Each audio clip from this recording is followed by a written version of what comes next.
Hey, welcome to Bout That Life Podcast. I'm Coach C.Collins. Coach MJ, GGT. And we are here to talk AAU, life, and everything in between.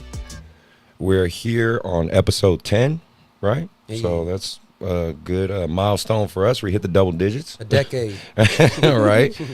We could not film last week just due to scheduling stuff, but, you know, we got back to it this week. We're going to keep trying to give you guys consistent and good content, right? Because I know, for one, my mom always loves hearing our episodes every week. I think all our parents do. And I'm hearing more and more people like to hear the show and just want to see the consistency. Was even told Mike Wall at Folsom High School listens to my show. So, Okay. you know, even high school coaches are catching it a little bit. Coach Fred from Intercom. Yeah. No, right? I've gotten people telling me that they've been watching, that they be looking for certain parts of the show to listen to. Yeah. Of course. So, you know, of course. we got people listening. So, and that's really what it's all about. We just want to have a place to vent, talk, and have some fun, and just get some things out there. So, you know, for those who are supporting, hitting the like button on YouTube, you know, supporting the social media, supporting the audio platforms, whether it be iTunes, Spotify, hitting that follow button. You guys, again, I can't repeat it enough. One small click for you is a big help for us. So for those who keep downloading and listening and supporting, we really, really do appreciate you, because we try to put a lot of effort into what we're doing out here. Again, the biggest thing I want to reiterate is, if you want to be on the show, please feel free to hit me up on my IG, HoopstarIM, or you can go to Mark's IG, GGT, or you can hit up on the Bout That Life Instagram. I know I've got a few more coaches that have hit me up. I know you said you got a buddy that's hit you up. We'd love to have you on the show, hear your perspective. We want to hear everybody's story and everybody's experience, whether it be good or bad. Just step on the show whenever you get a chance. We're always here for you. Today, we have a guest. Her name is Evelyn Hernandez. I want to make sure I say that right. So she's our first mom, right? That's another good milestone. She's our first mom, and she has 3 daughters. All 3 play basketball and are involved in AAU. Let me give you a quick rundown of who she is and her perspective before, you know, she really steps on the scene. She's originally from South and West Side Chicago, right? Hey. So, Chi-town. Exactly. Chi-town. And that's where I went to college. So, you know, I feel you on that one. So much respect. She played basketball herself. You said you didn't start playing competitive basketball until high school, correct? Correct. Okay. How was that experience overall? Okay. Great. Okay. Okay. She's sitting in high school in Florida as well, where you ran track. Yes. Okay, nice. Received a D1 scholarship. Yes. At Stetson University. Stetson University. Nice. But decided to pursue track, right? Mm-hmm. Okay. Attended Florida International, and that's where you met your kid's father. Correct. Right? Okay, perfect. Right now, currently, she's a real estate broker with 20 years of experience. So, you know, if any of you guys are looking for a house, she got you. Hey. Yeah. And she's also in her last year of law school. Correct. Wow. Right, so she's gonna be a real estate agent and a lawyer. Wow, So there you okay. go. Make it happen. I like that. But black girl magic, right? Let's get it. Black girl / mixed girl. Oh, mixed girl. My bad. So she also has her own company. It's called Essence Meets Hustle, right? Which is a Yes. clothing brand and a lifestyle brand, correct? Nice. Okay, we'll probably talk more about that in the show. As I said before, she's a mother of 3 athletes, 3 Hoopers. Hoopers, yeah, Hey. female hoopers, Nadia, Nia, and Naomi. So big shout out to you girls if you listening to this. You know, as I enjoy having your mom on the show. Nadia and Nia are going to be the main topics because of where they're at currently and what they've done in their past. They both played AAU, went to Antelope High School, and then transferred to West Campus. Correct. Right? Yeah. Okay. They won state twice. That Correct. is right. 2 And times. 2 times. Ooh. They're 2 Back times. to back? Yeah. Back to For back. West Okay, Campus. okay. 2-time state champions, which is obviously a really big deal because That is. there's a lot of people who play high school, not a lot of people win state. So Correct. I don't care what level it is. It's hard to win state. They did Yes. it back to back though. Yeah, exactly. Back to back. And then, and you said that, I remember, well, before we started recording, you said they won middle school too, right? They did. They won their middle school championship. You know, that's a big deal when you got to play Sutter. I'm just saying. Okay. But we did. They went to Didion. Shout out to Didion. Okay. Nice. We said they got D1 scholarships. Yes. Which college again?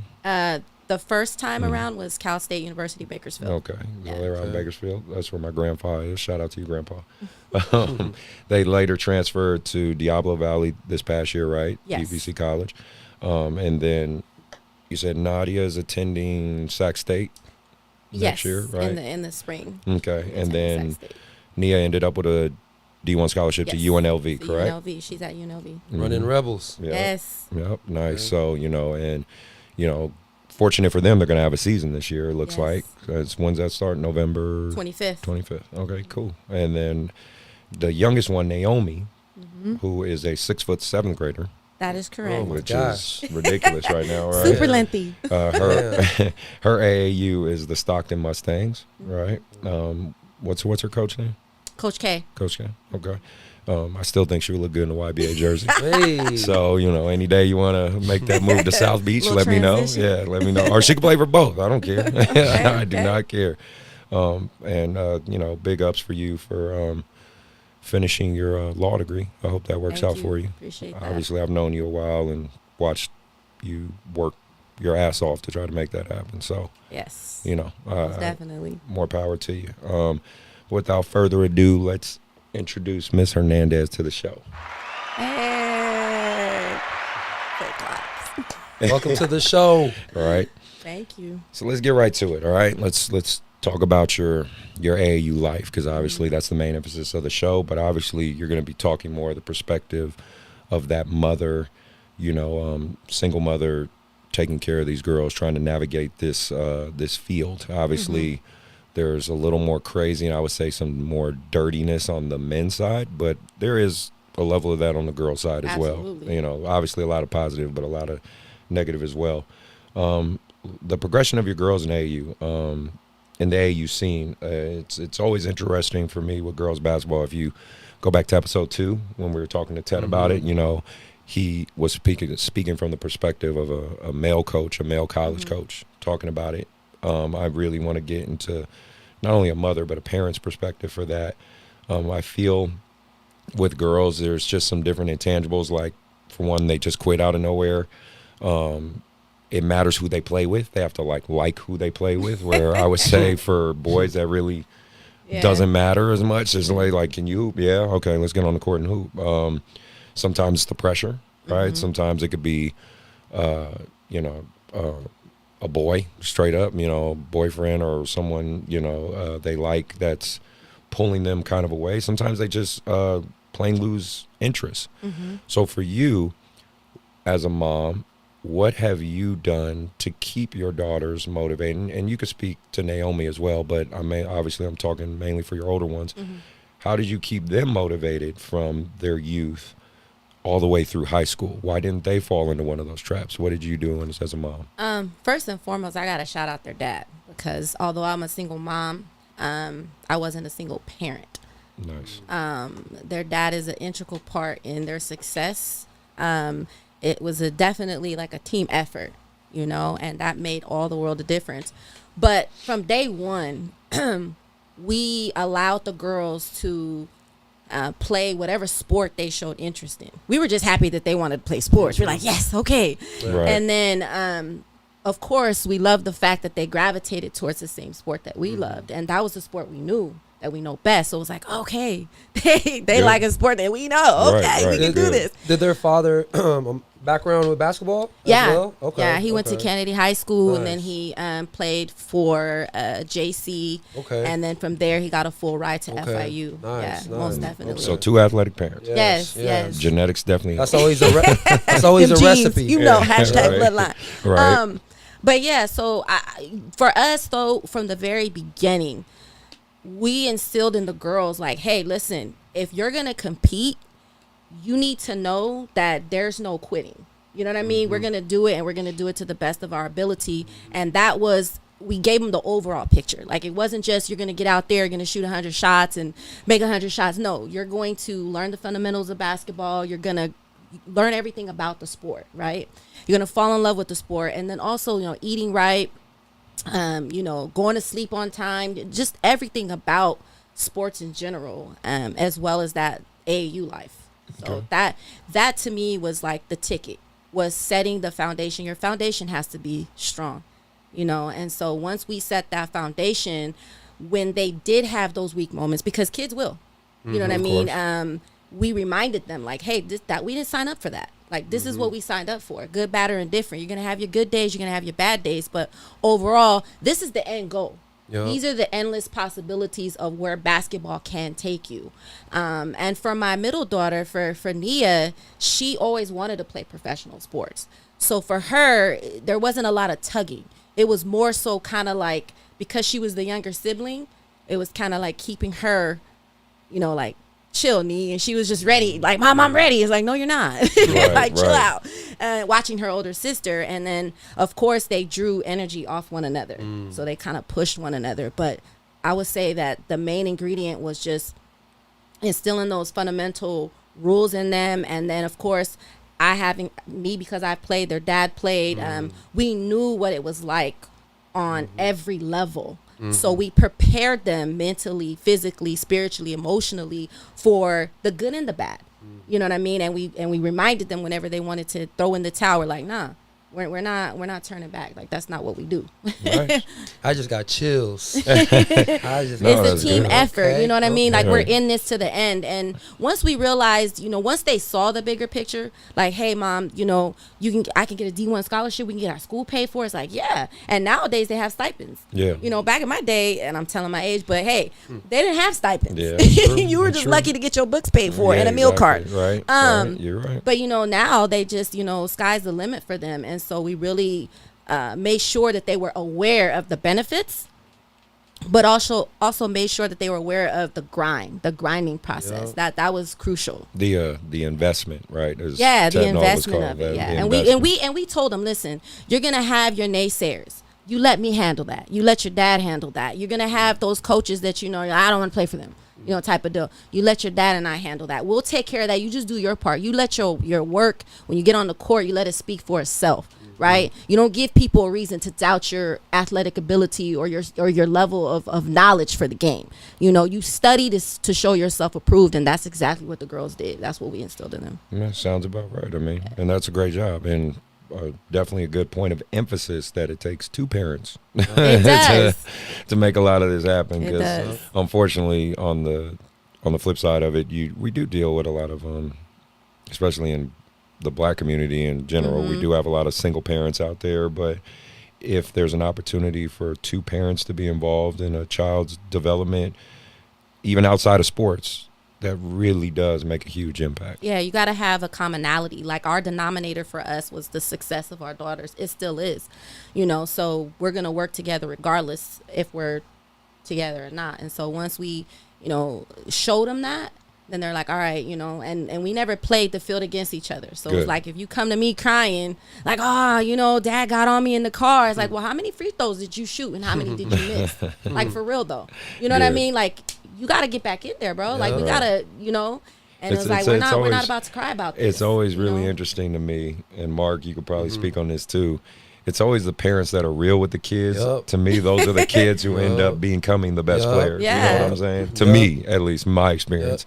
It's always the parents that want to, like, give them excuses or, make up whatever. We're making sure you're staying on her right hand. Exactly. I'm sorry. Exactly. Like, we need you to turn her left knee. Exactly. Well, that's what I'm saying. It's those type of parents where, unfortunately, those kids don't reach their full potential because you're giving them mental reasons why they shouldn't. Give up. Instead of just looking at the truth, like, hey, maybe I just suck at layups. Maybe I need to just do mic and drill. Yeah. Right. So and respect the coaches.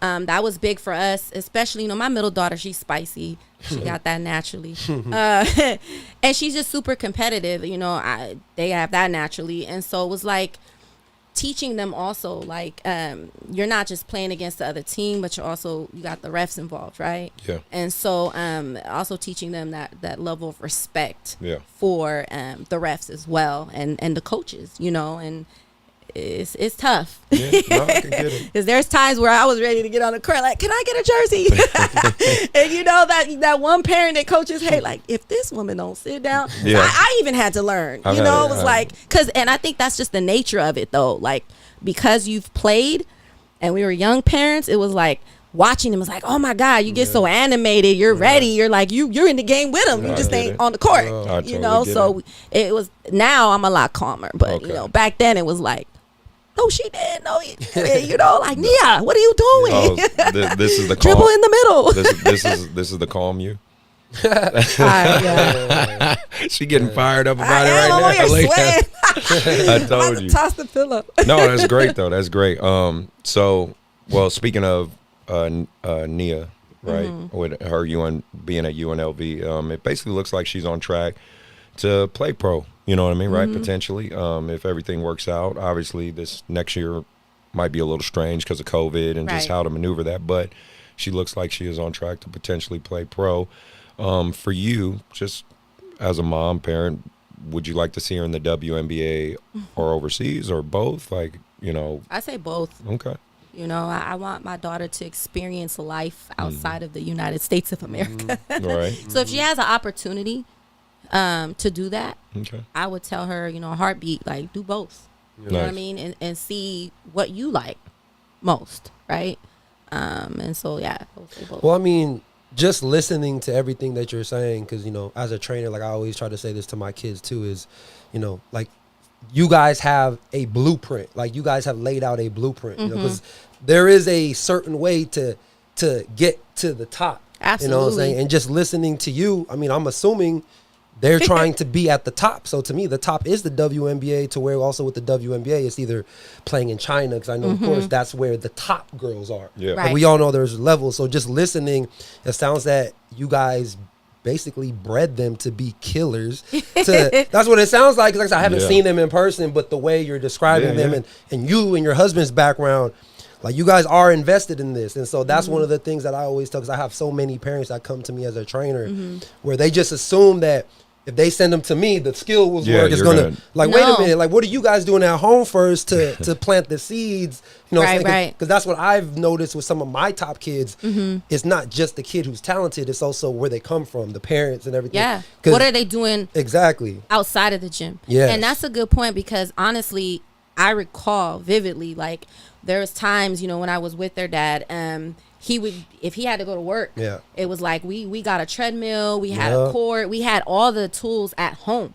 So it was like there really wasn't any downtime. Yeah, yeah. My kids always tease, and they're like, "Yeah, we like the Jackson 5 over here. We didn't have no childhood. Our childhood was AAU. That's all right though, but you got your school paid for."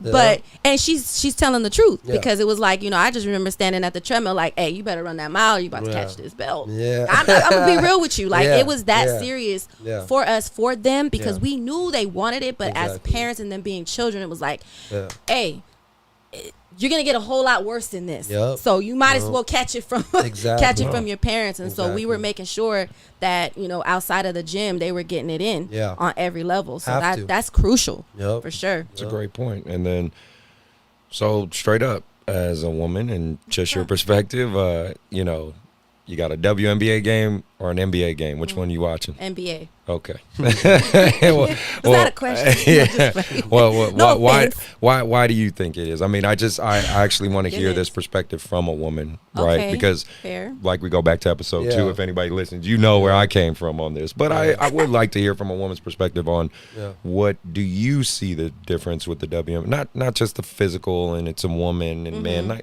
Take all that away. Just what gravitates you to the NBA and what kind of not necessarily, I don't want to say doesn't gravitate towards you, but what would pull you more to watch an NBA game than watch a WNBA game? You know what? I give props and honor to whom honors due. You know what I mean? Basketball, it's a male sport. You know, that's where it derived from. It wasn't a woman's game. And the tenacity and the aggression, to me, is a lot higher when you're watching men play. So why not watch, you know, and learn from those that, in my opinion, play the game better. And I'm a woman, and I've played, and my daughters play. That's not to say that women aren't capable of playing on a professional level. It's just me personally, my preference is to watch the NBA. Right. All day, every day. But you would support the WNBA. Yeah, I would definitely just support like I the would. women's I support NBA. the WNBA. Yeah, absolutely, I would. But when the Monarchs were here, I actually went to games and I and actually stuff. trained with Ruthie. So I mean, you know, when she was here, and I have a lot of respect for them. But at the end of the day, it's like, you know, there's history behind the NBA, right? There's a culture behind the NBA. Not to say there's not with the women's NBA, but it's still fairly new. Yeah, it is. You know what I mean? So, and not only that, I think that the demographic, the audience for the NBA is a lot more versatile than the women's NBA. And as a mom, that's what I'm looking at too. Right. You know what I mean? If I'm gonna watch the game, I'm gonna watch something where there's just it's everybody, right? It's not just one demographic or one culture or one population of people. Yeah. And I don't want my daughters to think that, you know, this is the only type of person that plays professional basketball. Right, You know, right. no offense. But I'm guessing that's you're real. speaking more towards like the LGBT Yeah, type stuff and all that. Yeah, I get no what you're qualms saying. with them. I'm just saying, like, Right. as a mom and, you know, having played and have a great love and respect for the sport, I just think that it's imperative that people understand the history and the culture behind basketball. Okay. Period. No, You know? sounds good.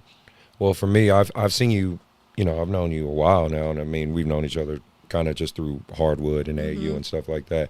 And I've seen you really active in all your daughters' lives in terms of for basketball. I see you, you know, when you've gone to Bakersfield and All the took time. pictures and go to their games and, you know, be here at Hardwood with your youngest daughter. You as a mom really seem to be in their corner. But are there things you've learned through the AAU process from your older girls that you now would navigate and are learning to maneuver with your youngest? You know what I mean? Are there things and steps you've learned along the way? Absolutely. I should write a tutorial. I should write a book. I'm working on it. Absolutely. So, you know, one of the things that I've learned with having put Nadia and Nia through AAU was that I think that they could have waited a little bit longer. You know what I mean? I think that building their skill, you know, the dribbling with the left, dribbling with the right, breaking the press, you know, knowing how to effectively play defense, angles, the timing, how many seconds do I pass, do I shoot type of deal, you know, everything, rebounding. And we're a big rebounding family, y'all, just saying. Guards do rebound. Okay, You know what I mean? I'm just like, I don't care if you're the point guard, get your ass in there. That's But good. I think that for us, you know, now that you know, the girls are a lot older and now Naomi's in it, you know, we're really big on allowing her to perfect her craft, right? To train on those things and also to learn them from a mental perspective, right? And if you just jump into AAU or you've played rec ball, now you're going to AAU and now you're competing with kids who probably have done it the opposite way, your kid can get discouraged very easy, right?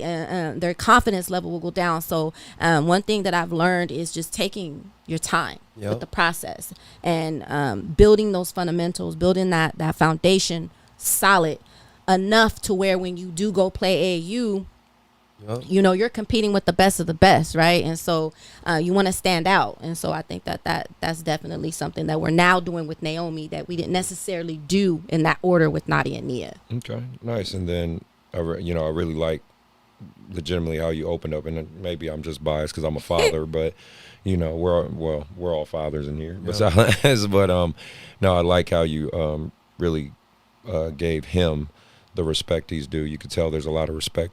Absolutely. I got a lot of respect for Lee. He's a great father. No, and that's great. Couldn't ask for a better I want to talk father about that for the more. I girls. want to, you know, I definitely want to elaborate on that more. So as co-parents, you know what I mean?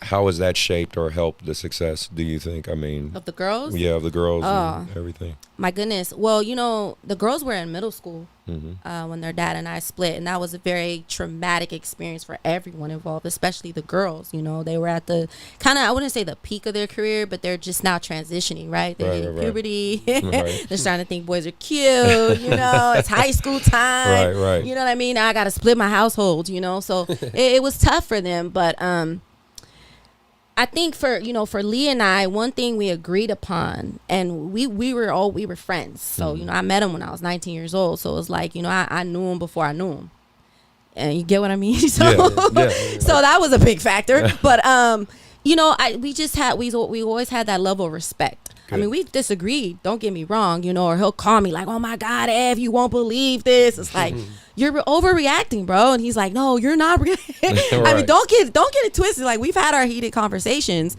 and our debates on, what the girl should have done or shouldn't have done. But at the end of the day, like I said before, the common denominators are daughters. It's the success of our daughters. And so if they see us bickering, you know what I mean? What is that showing them? You know what I'm saying? On every aspect of life, not just playing sports, but just being a person. Right. You know what I'm saying? So, like I said, we've always had that commonality where it's like we want to see our daughters go to as far as they can go. And having respect. You could disagree with someone and still respect that person. Absolutely. And me personally, the way I was raised and the values and the morals in my family, and I'm the only girl with all brothers, and so like growing up in a household of strong men and being a mixed girl was like, I didn't see disrespect. You know what I'm saying? And I don't believe in disrespect. Although respect is earned, I still don't believe in disrespect. And so it was very important for me to show my daughters that love or respect for their father. Rather, I agreed or disagreed. So he and I, like I said, we don't always agree. But at the end of the day, we wanted to make sure that our daughters saw that the common denominator, their success is what we care about more than anything. It's not about me. It's not about you. It's not about who you seeing or I'm seeing. There's no time for that.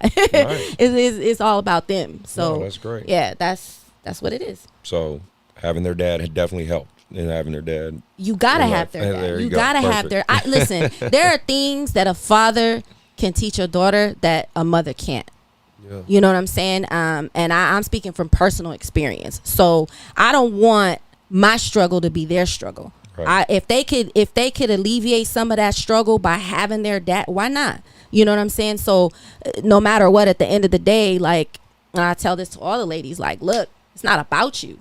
You know what I mean? It's what's best for your child, what's best for especially for girls. Like, they need their dad. Their dad be putting them up. They put them up on game. Like, you know what I mean? And their dad was Pretty Boy Floyd, so you already know. But yeah, I'm like, hey, you need to teach your daughter some of that because we know you got that. You know what I mean? So, and he did, and he still does, and I'm thankful. Great. I'm grateful for that. Yeah. So I want my daughters to be like, yeah, no, mom, I'm gonna call dad. Yeah, go ahead, call your dad. And I ask him, what your dad say? And he'll ask them, what's your mom say? Yeah, that sounds about right. Right. Even if we disagree, we'll call each other on the line. You know that wasn't right. No, I mean, but that's, to me, I think there's just points to, for me, the big reason I wanted to hear that kind of stuff. And it's spiritual. From you. Well, yes. Well, I wanted to hear that stuff from you because, again, I think more moms sometimes need to hear that. You know what I mean? Yeah, it's just gotta let the man take the lead. If we're talking culturally, you know what I mean? People could look the numbers up themselves.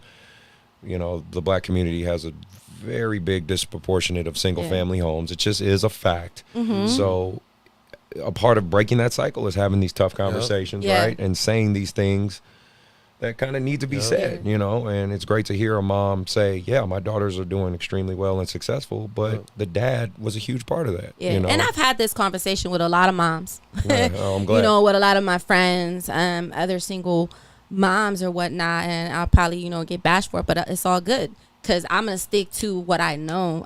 These are my morals. These are my values, and I've seen it. I've tested. I've tried it, and it works. Nice. You know what I'm saying? So if it didn't work, that'd be something different, but it's just who I am. Mm-hmm. At the end of the day, like sometimes things don't work out, but it's first spiritual, right? Yeah. And so I want my daughters to understand that you need to have a strong male presence in your life, right? And so I want them to have that engagement with their dad because eventually, they're going to go off and they're going to marry, right? Yeah. You're hoping that they marry somebody that with a sound mind and that's respectful and that's going to treat them as such and vice versa.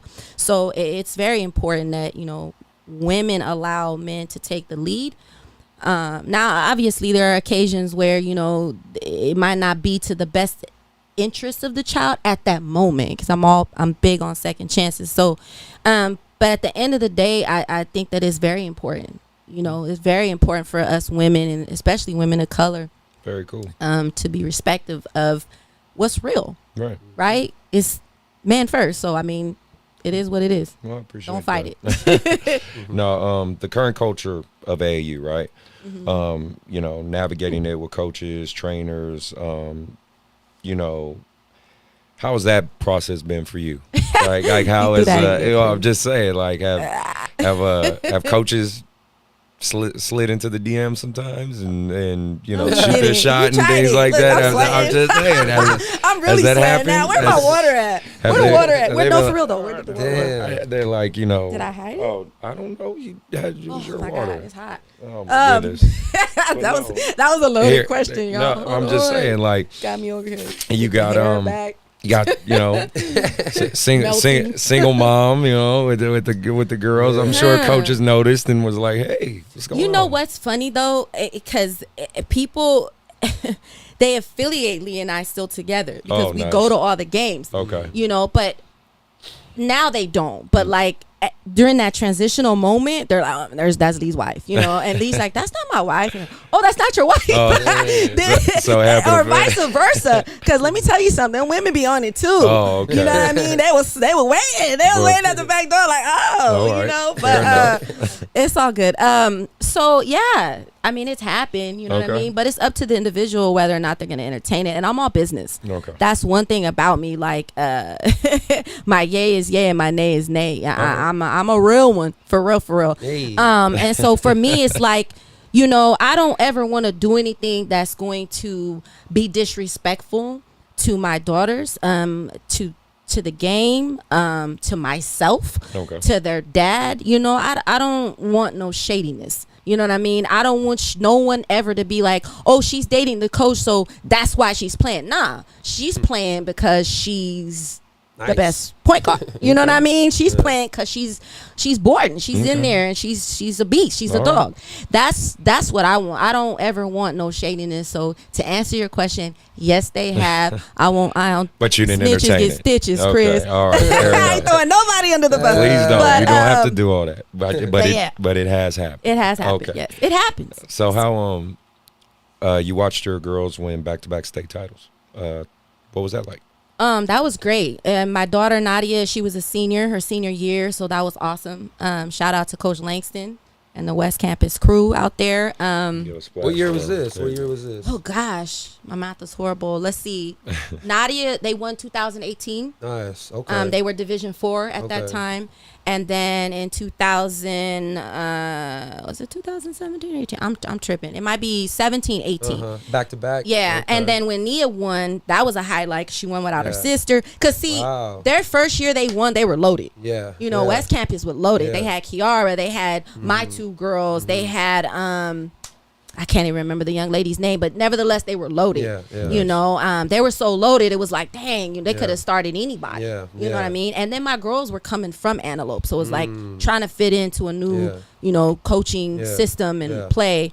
And then that last year, Nia's senior year, she told me, she's like, Mom, I'm going to win state. Ooh. And so once she told me that, I, as a parent and her dad, we were like, yeah, she's going to win state. What are we going to do to help you win state? Right? Yeah. We're going to do everything we can to support you to make sure that happens and we were all in for her. So we were making sure my daughter was putting in shots, truth be told, after practice. Really? You know what I mean? She was a dog. My daughter was playing like she was playing in a game in practice. Ooh. You know what I mean? And I'm thankful she didn't get hurt because she be scaring me. She was so crafty. I'd be like, oh, you know, like, oh, neat. Yeah. You know what I mean? But yeah, her senior year, she won without her sister. They were D3. Yeah. And it's crazy because the first year they won, I felt like the competition was harder.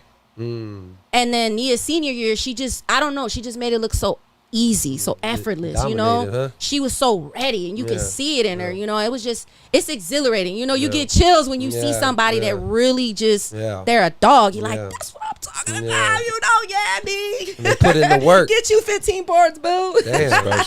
That's what it's about. Especially when it's your own child, so that's even Yeah, more you know what I exciting. mean? And you know, I was that mom, like, that's mine right there. Yeah, of course. At the scoreboard, the man was like, you can't comment. Right, I exactly. keep scoring. This Yes. is not the day. Well, then what's the end game goals? I mean, 5 years from now, 10 years from now, what would you like to see? You know, not only for your own business and obviously being a lawyer, your real estate companies, you know, all that good stuff, and for your daughters. I mean, ultimately, at that point, they're going to be grown, even more grown than they already are. But you know, 5 years, 10 years from now, what would you like to see? Ooh, that's a great question. So for the girls, I'm gonna do them individually. So for Nia, I would definitely like to see her live out her dreams, play professional ball. She mentioned that she wants to use basketball as a platform to do some sports broadcasting and whatnot. So Nice. Smart. I'm looking forward to that. Right. And then she always tells me, she's actually been telling me this for a minute. Every time we walked into Dick's Sporting Goods, she was like, you know what? You see Skylar Diggins, Mom? That's going to be me. My face is going to be on Nike. I'm like, that's right, boo. That's right. So I would like to see that. Yeah, no doubt. Just because this is her dream. I want to see her fulfill her dream. Of course. Absolutely finish her degree. She has her AA, so I'm super proud of my daughter. She has a 3.9 GPA. I could not ask for anything better than that. You know what I mean? It's not, and I always tell my girls this, it's not just about beauty. Beauty is so much, it's deeper than this, right? Because at any moment this can go. Yeah. You know what I mean? But what's on the inside is everlasting. So I want to see her finish school strong, and then see her play professional. And then my middle daughter, she's going to be attending Sac State. She's not sure. She's on the fence about basketball right now, and that's good. I'm good with that. She's like she has one more year, so I want to see her finish school. And she's on the line, and she wants to go to Atlanta for her master's degree. So I'm looking forward to that. She's very headstrong, started her own business, so she's doing really well. Wow. My youngest daughter, Naomi, she's just like, I'm going to Stanford, Mom. So she's said that for like about a year now. So I want to see her just elevate as a player, elevate as a person, as a young lady. You know what I mean? Just be strong. Don't get caught up in the social media hype. And it's tough, you know, when you have daughters, and then me, I'm spicy. I ain't gonna lie. But I still want I want all my daughters to be just classy young women. Nice. You know what I mean? To grow up and have a sophistication, be women of substance. You know, that's really the end goal as a mom, as a woman. As far as me personally, 5 years, 10 years from now, my goal is to open up a legal clinic in 2021, so that I'm able to help those that are less fortunate, that don't necessarily have the fortitude or the education to file paperwork, you know. And so my emphasis is going to be in real estate law and criminal law. So I'm really excited about that, and that's going to be under Essence Beats Hustle, which is my lifestyle clothing brand that I just started. And it's a process, but yeah, that's the end goal for me. And I can definitely see that happening for you. 5 years. Oh, let me put this out there in the universe. And I'd probably be married again. Oh, maybe. married. Okay. All right. Right? Well, I'm so old school though. That's nothing wrong with that. That's a good thing. Well, shit, let's switch gears and talk about the NBA, right? Yeah. Let's get to it. I mean, there's obviously quite a few storylines going on, but clearly the biggest story right now is what the fuck, Clippers? Because that's all I can say. They're cursed. They're called the Clippers for a reason. I know. They're cursed. There's a reason my podcast is explicit, and this episode will say it right here. What the fuck, Clippers? And the crazy part is, because I went back to like episode 3 or 4. Remember when I was talking about Denver? Yeah. Remember I said I like how they're trying things and how they're experimenting with Boa, and I said that team makes me a little nervous. I did chose the Clippers, so they got me looking like a jackass right now. But I was like, Denver makes me nervous. Remember I said that? Yeah. And sure as hell enough, Denver fucking. That was crazy. I said the Nuggets make me a little nervous because teams that experiment typically means when they're in desperation mode, they're just gonna try shit. Yeah. And of course, who would have thought Murray's gonna drop 41 in games? You know what I mean? Like, no, you don't know this, but teams that break tradition with the exception of the Rockets, I just didn't think what they could do could work at all because it was so non-traditional that it looked borderline crazy. I'm gonna have a 6'5" center. But what they were doing with experimenting with their different parts and getting different guys' looks, it just, man, it made me nervous, bro. And it's so much shit work. I mean, a lot of it too is, at the end of the day, yes, give Denver their props. They came back from 2-3-1 deficits, Utah series, and then the Clippers. But to me, at the end of the day, the Clippers choke. Like you can't be. I think Kawhi. That's the difference between Kobe Bryant. I'm just saying. And the Michael Jordans, right? Yeah. You can't be Kawhi and PG can't go 9 for 22 together, bro, in a closeout game. And Murray drops 40. He outscores both of y'all. So, and like I said, I feel like the whole season the Clippers were playing with. They just seem arrogant. They seem like they were supposed to complacent. And of course they couldn't even get to my Lakers, which we about to sweep Denver. We about to sweep. But be real. And I believe, even as a Lakers fan, I even think most Lakers fans wanted a Clippers-Lakers Western Conference Finals. To validate it more. They wanted that final. Not to take nothing away from the Nuggets, but I think that was the finals people, or Western Conference Finals people wanted to see. That was the finals if that would have happened. Yeah, exactly. But the Clippers couldn't even get to that point. Right. So, that, And the cool part is, because, again, there's been a million analysis talking about it. I'm not going to get way into that because we got way more stuff to talk about, obviously. But is there blame on Doc Rivers? Yes. Is there blame on Kawhi Leonard? Yes. But the biggest to me, and I'm sorry, is PG, Paul George. I mean, bro, I was watching so many memes, so much. They said, because of course Paul George called himself Playoff P, and then they started making fun of his name and stuff. They were like rated PG-13, and they were like Playoff something, and it was just his social media's got to be turned off by now. It's got to be. To me, it kind of also shows, like take the funny stuff aside, like especially what I would teach to my younger players. Even the top players in the world can go through it mentally. Because to me, that's what it was during the whole playoffs. Yes. Like, somebody that caliber is going through a series where he can't make a shot. Where, remember, at the end of the day, a lot of those guys, this is what they do for their lives. Yeah. They shoot, they train. They're paid to be great. But to be at this moment where you see somebody who has high expectations still crumble, and then, of course, I got to talk to a younger kid like that. Like, that just shows how much mentally the mind is so powerful. Because you would think that you guys are the best in the world. Why are you playing like this?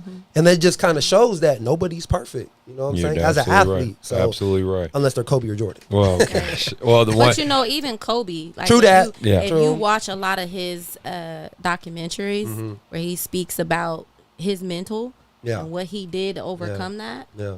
It's like it explains why he is who he is. Legendary status. Yeah. I mean, the fun fact with them, for those who might be watching or listening,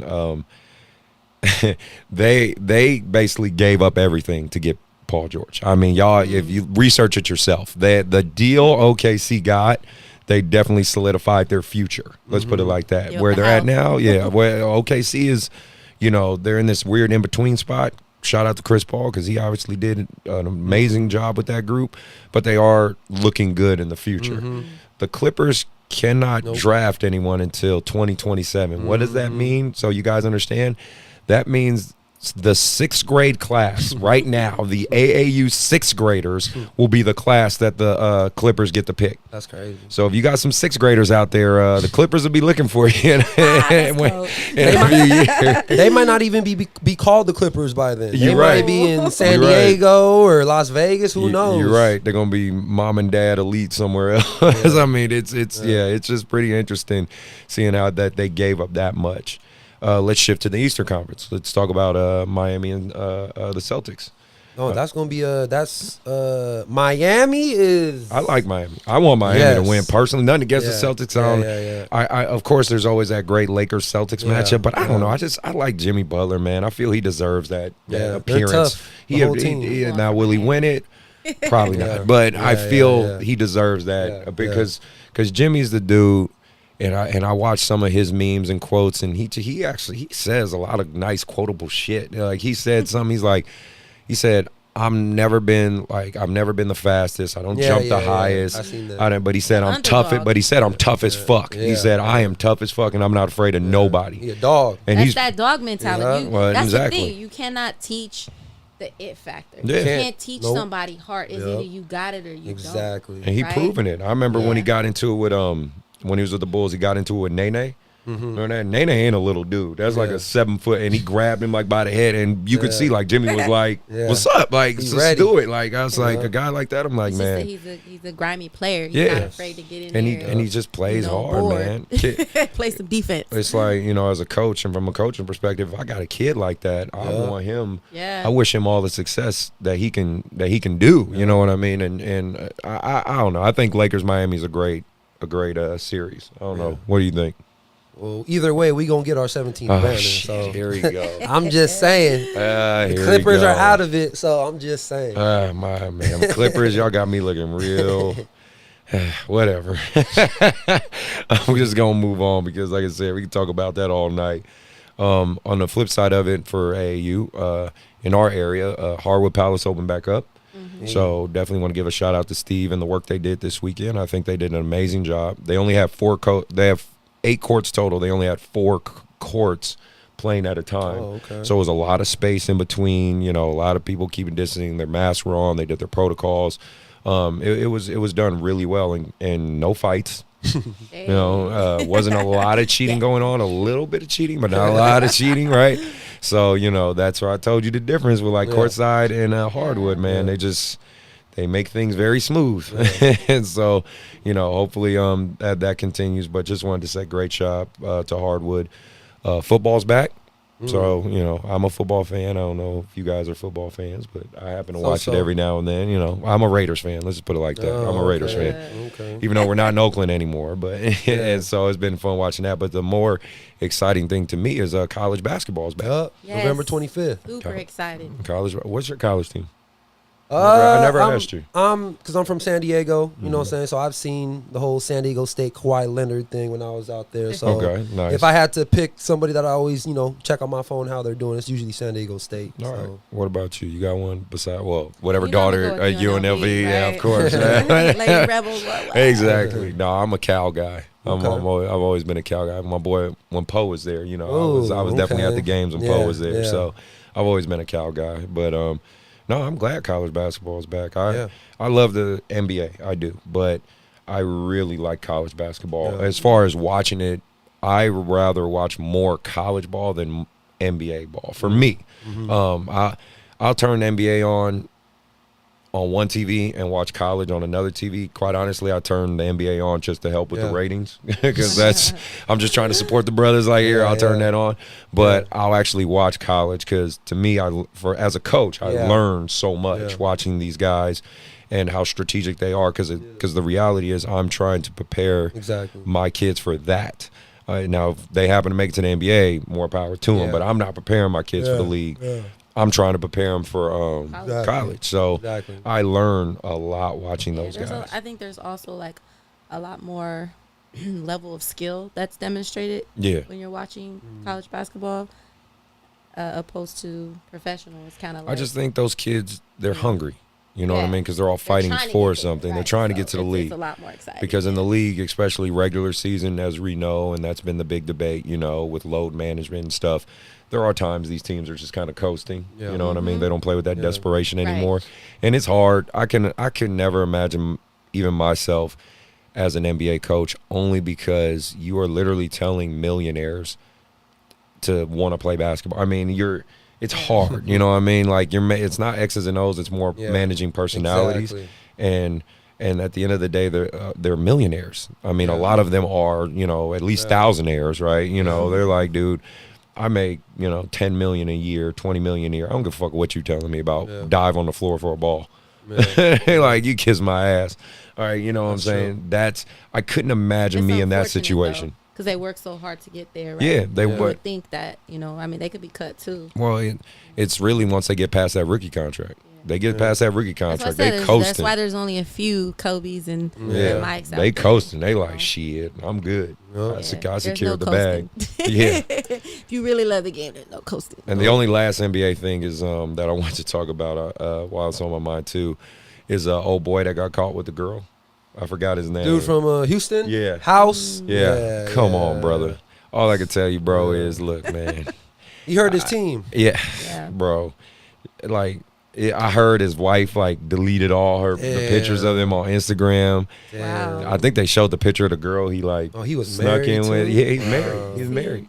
She deleted it. Up, and fellas. I was like, But that's like the dumbest shit Fast and ever. pray. right, Fast okay, and but pray. let's keep it 100. Like, yes, Okay. NBA players get it in. NBA players Yeah. cheat. I'm not, like, I don't think college all ball of them player. do, but I didn't say all of them, but as a man, I can speak on this a little Right. bit. Like, I know. I can see why though. As a woman, right. looking like I try to put myself in their shoes. Like when you really think about it, you know, you're Kobe Bryant.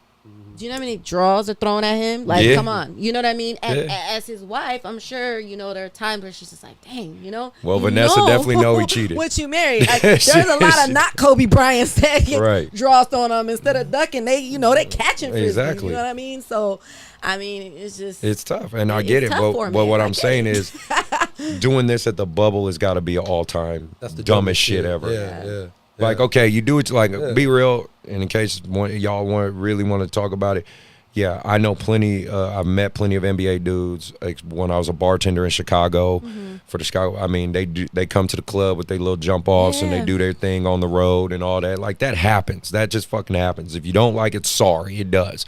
Magic Johnson and the Showtime Lakers were notoriously known for being cokeheads and whores. Like that's just what they did. That's why it's important for these young women. When you asked me earlier about the end goal for my daughters, when I Yeah. said women of sophistication, Oh, I women get of it. substance, right? Nah, you got That's where daughters. it I get it. starts. And So again, there are more women that have morals and values and self-respect and have respect for the sanctuary of marriage. Then a lot of those things, I'm not giving a pass to men, right? But No. men are men. Let's be real.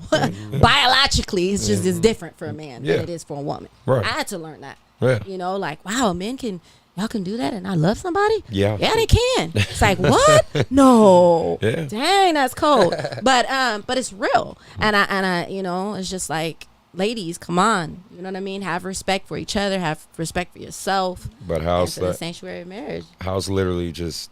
I mean, that's got to be one of the most all-time dumbest Right. movies. Poor guy. He must have been really fiending this. Yeah, right. Like You know what I'm you saying? couldn't just wait a couple. Like Right. Houston wasn't winning. Like you couldn't wait. You couldn't wait a couple more weeks. You'd be on the first flight and just, you know what I mean. But Clearly hey, not, whatever. Chris. Yeah, barely not. All right. So couple funny things, funny events. The refs were real rusty at Hardwood. So you know, refs. Shout out to you guys. I know you have a hard job. I know you're working hard.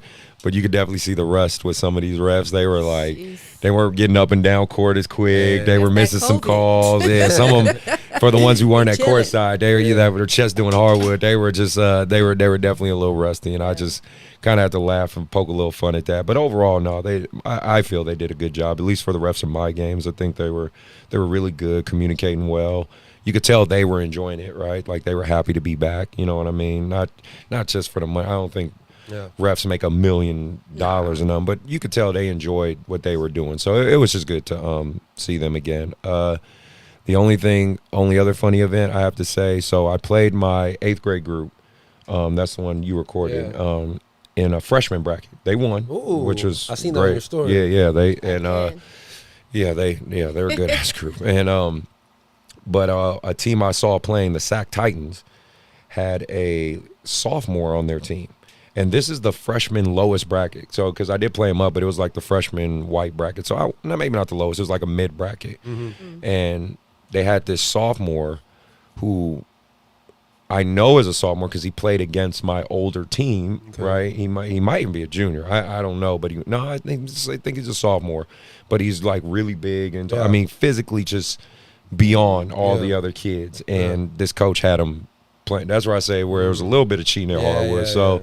You know, Sac Titans, you got your wins today. I'm happy for you. It's a disadvantage, though, for that young man. I mean, yeah, that's what I don't get it, My man. opinion. I just don't get it. Like the kids just want to play, but this is where I'm going to speak to the kids. You guys as kids, especially to me, if by high school level, if you're not willing to challenge yourself, like if you know I'm a sophomore, I'm physically bigger and I'm playing in this freshman lower bracket, you should at least as a basketball player look at yourself and go, you know what, I'm cool. Like, nah, coach, I'm good. One of the things that my kid's father and I did when they were playing AU and for the Stockton Mustangs, he had different levels, obviously, of girls that played. And to that point, one of the things we told the girls was like, we don't want you going against the softest.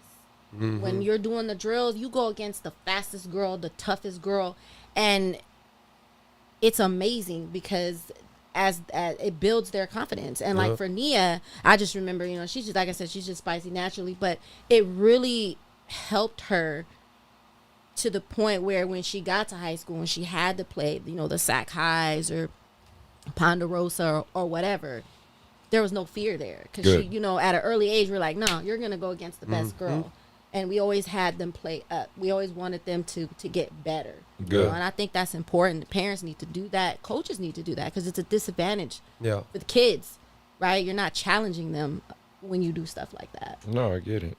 Well, then, go ahead, Mark. No, because I was going to speak on that. What you were saying is what I do sometimes, too, is some of my girls that I train, you know, as you know, because I have a lot of boys, but I'm starting to get more girls, is I'll throw them in sometimes, you know, let them hoop with the guys. You know what I'm saying? That's I got good. a couple 8th graders, 9th graders, and I know that, you know, just coming from a skill set and at the same time what you were saying, the confidence, if you're around guys a lot and, you know, they're, you know how guys are. Yeah. I'm not going to let a girl score on me. And Right. But I know it all too well. Yeah. But you know. What are you doing here? Yeah, exactly. But to me, I kind of use that, you know, especially for some of my girls, know that the stuff that we work on, if you're able to at least try to work on it against these guys, when you go back to the girls your age, you know what I'm saying? That's a whole different type of speed and, you know what I'm saying, everything like that. That was my generation. Yeah. There was no AAU. Yeah. Like basketball camp, you went to the park, you were playing against the dudes, you know what I mean? And by the time you got to high school, you're just like, you can't catch that pass. What are you doing? Exactly. Oh my God, coach, no. Exactly. You know what I mean? Exactly. So yeah, you throw them in the mix. Throw them with the fellas. That's good. Let's see. So I want to talk, you know, respectfully disrespectful. You know, just in our conversation and just talking in general. You know, I know your daughters call a little bit of shit sometimes and this is just speaking on the fact that they're mixed and, you know, they're light skinned with good hair and all that kind of shit. And so, you know, right, exactly. And, you know, being female hoopers, there is this, there is a culture there, whether female hoopers want to admit it or not, of, you know, you need to be the better hoopers need to be more butch and more, you know, manly and stuff. And your daughters kind of break that norm in terms of, you know, they celebrate their femininity, but at the same time, there's some dogs on the court, right? And so I kind of wanted you to speak a little bit about that because, again, these are kind of, just so you guys understand for the respectfully disrespectful, these are kind of unspoken things people don't want to talk about. Just like the cheating in AAU, you know, the bias of referees, the money stuff. This is the stuff we want to act like doesn't exist. And, I mean, the reality is I'm mixed and light skinned and I caught shit in Oakland all the time. All the time. Both sides. Like, you know, and exactly on both sides. So it's like, I know that's very prevalent with women's basketball and girls too. And I just kind of wanted you to talk about that or, you know, how that. I mean, you know, I caught it, you know, and so it's been around for a long time. For the girls, first and foremost, I just want to say when I mentioned good hair, one of the things I taught my daughters is that good is how you perceive it, right? And so for me, it's like embrace your culture, embrace who you are, regardless wherever you go.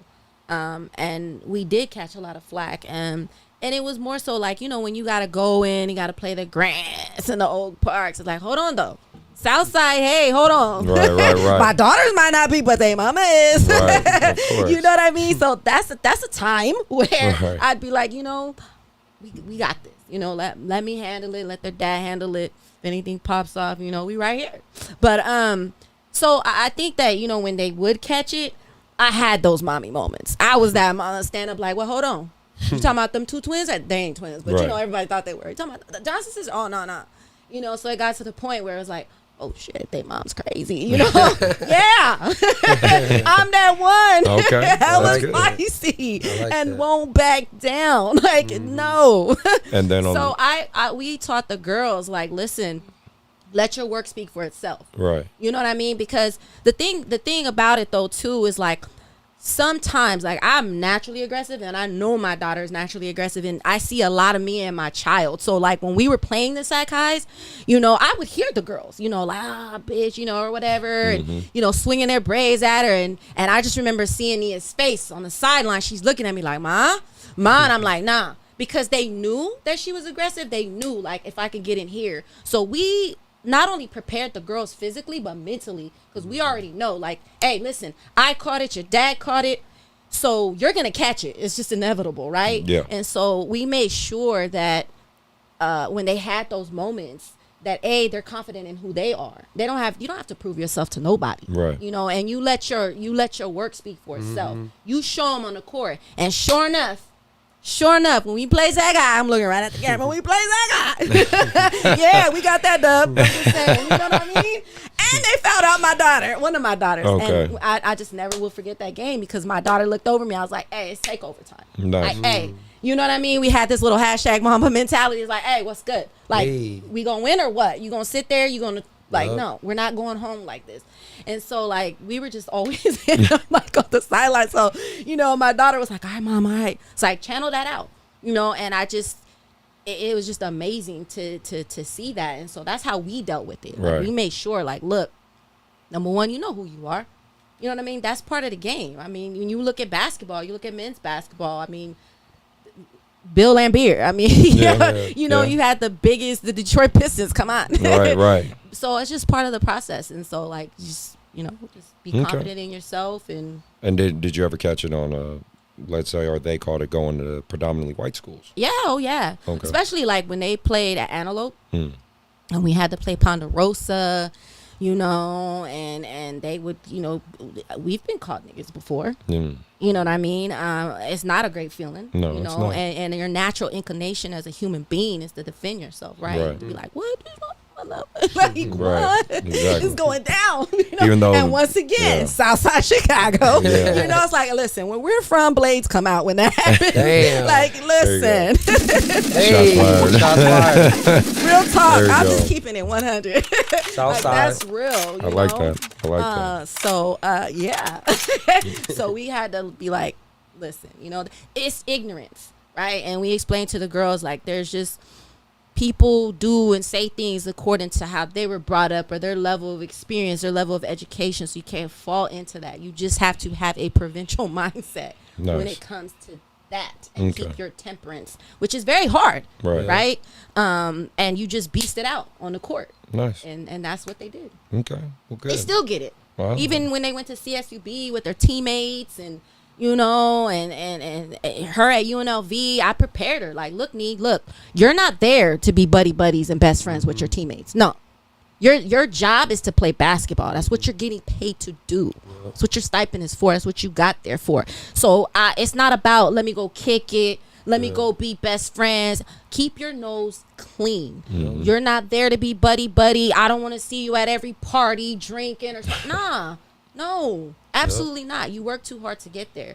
You got plenty of time for that. So while you're there, your job is to play basketball. And if you feel the need to vent because somebody did you wrong or said something, don't get caught up in that. You call me or you call your dad. Okay. Vent to us. You know what I mean? And reset. It's okay to have a reset and self-reflect in those moments. And so we still tell them that. Good. Still to this day. Even our youngest daughter, she's just learning that, you Good. know, and she's just like, oh my God, Mom. Like, she's, you know, when they're young, they're just oblivious to a lot of things. So she's just like, wait, but I'm black. We know that. Right, You know? right. They don't know that, but we know that. So it's like just preparing them mentally. Like, you just got to tell your kids, you got to be real with your kids. It's like, look, this is what they're going to call you. So just let us handle it. All right.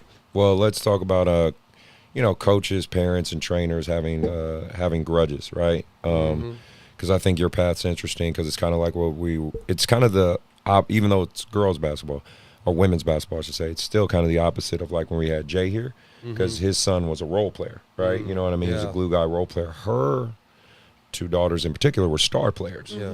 right? And I'm sure you've ran across coaches, parents, and like maybe some trainers and stuff who've held on to some things or felt some type of way. Like, what are your thoughts on that? You know what? It's part of the process, and once again, it's really helpful when your parents have experienced that process. You know what I mean? And neither myself or Leland had that.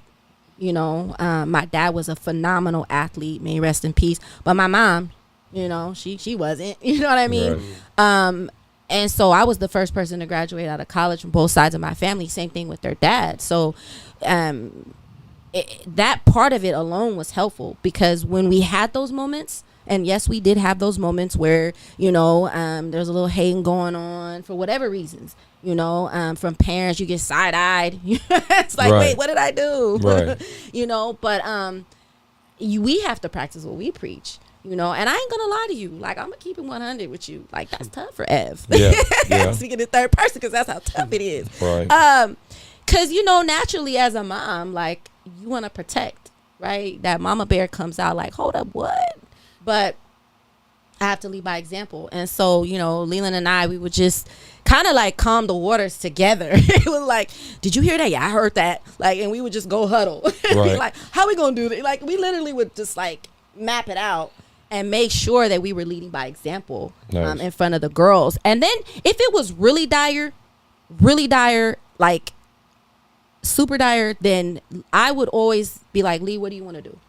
And if he felt the need to address a coach, he'd run it by me. Okay. And he'd literally like verbatim, this is what I'm thinking about saying. What you think? It's like, I'd probably say it like this, you know? And so we've had those instances, you know? I've been ejected early on out of games. Shit. You know what I mean? Like, moms, all right. It's so funny because I see those refs now, like, you remember me, I know you remember me, you know? And now they see Naomi, I'm like, let me shut up before you just call a bad call.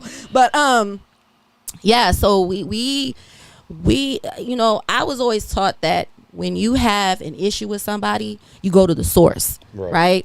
And so that's how we were. So if it was that necessary, I'm going to the source. Rather that be a parent, rather that be a coach, rather that be a ref. We didn't have any issues with refs like that, but you know, I'm going to the source, because sometimes, a lot of times, you don't know if you might be misinterpreting or misunderstanding, whatever the case may be. You go to the source if it was that necessary. Most times it wasn't, but we did have occasions where we did need to go to the source and be like, listen, you know, express yourself, you know, we're off record, talk to me, you know, as grown men and women. And so and I think that because we did it that way, so when we did have those rival games, it was like, okay. Yeah, I'm looking at you eye to eye, like, all right. Well, that's good. Starting up won't be nothing. Well, let's talk not a good fit, right? Had an experience today for my 6th grade team. I had a kid who's kind of playing on the top level with me on my elite team, but also playing on the lower level because he's on the lower level of my bench. He didn't get a lot of playing time today because, unfortunately, we were playing two really good teams, really athletic teams, and he's not necessarily as quick and athletic as the other kids. He's, you know, genetically behind right now, which doesn't mean it won't kick in at some point. But my conversation to you parents is, you have to look at the reality of where your kid is. If you're not willing to do that, it's not going to be a good fit. Why put them at the elite level when they're not elite? Why try to keep pushing them higher and higher when it's clear that they're not there? If you are going to put them in that level for the experience, you got to accept the situation they're in, but also, you know, enjoy the moments when they can get in, because that does give them an opportunity of growth. If that's something you can't accept, then parents, please just keep your kid at the level that they belong at. Everybody wants to have the elite jersey. Everybody wants to be a chief. Not everybody wants to be an Indian, but sometimes it's just where you need to be. So please hear me on this, for all you parents or anybody listening out there. If you can't accept the level of where your kid is, I mean, truthfully look at it and say, okay, my kid is a C-level kid, my kid is a B-level kid, my kid is an elite level kid, whatever the case may be, then it's just not a good fit.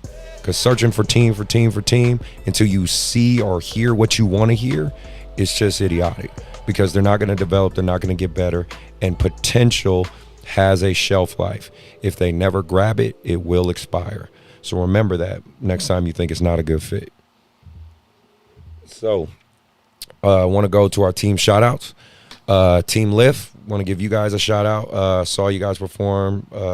Your coach is doing a good job. I wish we had the opportunity to play your 6th grade team this weekend, but I'm sure we'll play each other at some point. Another team that my 17U played was Reno Irish. They're a high school team. I know the guy that runs it. He used to run. He founded Reno Ballers. He doesn't run it anymore. His name's Bill Ballinger. He's like a legendary coach out there in Reno. And his son, I actually coached his son, Court, for me for my elite high school team. We ended up playing against them this weekend for 17U. They did a good job. It was a very good competitive game. So definitely a shout out to you and your team, Bill, because again, you do a phenomenal job. He's been coaching like 37 years, so the guy knows what he's doing. Then we played another team called Top Gun with my 8th grade. Now, we blew them out, but what I really, really like about this coach, he was very positive. The score didn't matter. He just wanted his kids to develop. You could tell, he was frustrated, like, man, they just couldn't keep up with my group. Because, again, I'm assuming they were either 8th grade team playing up or they were a freshman team. And well, especially you, Mark, you've seen my 8th grade team. Yeah. You see that potential that middle school group has. Special. And Muhammad just got on some social media thing. That's my star player. But I like how the Top Gun coach kept staying, with it, kept being positive. I really can appreciate a coach that can ignore the score and just be, satisfied and happy with the growth of the kids because my kids have gotten their ass kicked too, like especially my 6th grade. They're going through it right now. I've been playing them up. They've been getting their butts kicked, and I'm trying to tell the parents, like, this is the process. Please understand, like, I have to put them in these tough situations where, yes, they're going to lose. They might get their asses kicked, but they will develop. Just trust me on that because eventually the bodies catch up. They learn, they get better, the hunger, the fire builds up because they're tired of losing, right? Of course, I put them in some situations where they're going to see success where I might play them, instead of the top tier 6th grade division, I might go 1 division down. And, of course, they'll probably dominate or have a good time doing that because I do want them to see success. But, I get it. As parents, you feel like we're playing this money. You want to see these wins. You want to see these medals. But please, please try to understand it's a process. You know what I mean? I think that's the hardest part to explain to some parents sometimes. So, Top Gun, if the coach ever hears this, I think you did a great job. So, other than that, I think we're good. You got anything else you want to add, Mark? No. Well, actually, I just wanted to say thank you for being on the show. A lot of the stuff that you're saying, I'm taking notes because, I have a 4-year-old daughter. I have a 2-year-old son. So listening, coming from a parent who's already going through it, like I said, I'm a person, like, I like to take notes. I'm a student of the game. So when it comes to the family side of it, what I'm saying, I really appreciated a lot of the stuff that you were saying. So make sure my wife is listening with me too. So splash for you. There you go. That's for you. Because we appreciate because we appreciate what you're doing. And then for your daughters, they some dogs, so I want them to know that. Throw them dogs in here. I like the dogs. I don't like the girly stuff. No, again, Ev, I do appreciate you coming on the show. And thank you for having me. No worries. I just obviously through us knowing each other and being friends and just having conversation and watching the progression debates. of your conversation debates, y'all. Well, I'll take debates. That's true. Yeah, we've had plenty of debates, but no, just watching the process of your girls and what you're doing, and I just really thought your perspective would be a good one to hear. Hopefully, again, with the viewership going up, like I told you guys earlier, we hit the 2,200 download mark, and people are still listening. I hope a couple of moms hear you and hear your path and go like, oh, okay, this is how it works, right? And dads too. That'd be great. Like they go like, okay, like she's doing it, she's done this. You know what I mean? This makes sense, because there are a lot of people out there that they don't know where to start. They don't know where to go. They don't know who to trust, right? They don't. But what I like that you're emphasizing is it starts at home, right? And you talk about that a lot, Mark, too. Like, no matter how much we train, no matter how much we coach, it really comes from the parents first, right? Exactly. It really comes from their inspiration and you guys pushing. So, you know, I'm really glad you're here and was able to share your story, share your truth. All right. Thank you. I have to bring Nia, Nadia, and Naomi. Hey, you know. Man, I don't think all three of them could fit on the Right. couch. Well, I don't know though. Naomi's such a slender. Right. But no, again, thank you for those who are listening. Thank you for those who are supporting. I know me and Mark and Ty, because let me not forget Ty, because he's behind that camera, but y'all have no idea how hard that man works. He sits in this sweaty hot box with us, so he's working his tail off. But no, we really appreciate the support. Hope you keep doing it. I see it growing little by little. We're getting more subscribers on YouTube. We're getting more support. I know I get messaged. I'm pretty sure you get messaged. The Bout That Life gets messaged. Please follow us on social media. Mine is HoopstarIM. You got GGT right here. Ty has his Instagram. Shout out to that cameraman. Yes, exactly. He works hard, man, and he does. And Ev, you know, if you want to follow her social media will be in the links as well. This will be all on the YouTube and stuff. I'm actually gonna start. Okay. I'm actually gonna start putting the links in the audio descriptions as well, so you can link to us if you have any comments or questions. You know, the next step for me that I would like to see maybe in future episodes is maybe we can do some live stuff, right? So we can take questions live and talk to people live. So that's kind of the next step. But, you know, keep supporting us. We want to keep bringing you good content. We love the game. We love basketball. We love AAU. And that's kind of what's binding us all together. Sir. I hope everybody has a good day and, you know, enjoy life and enjoy the outdoors while we still have it. And we out.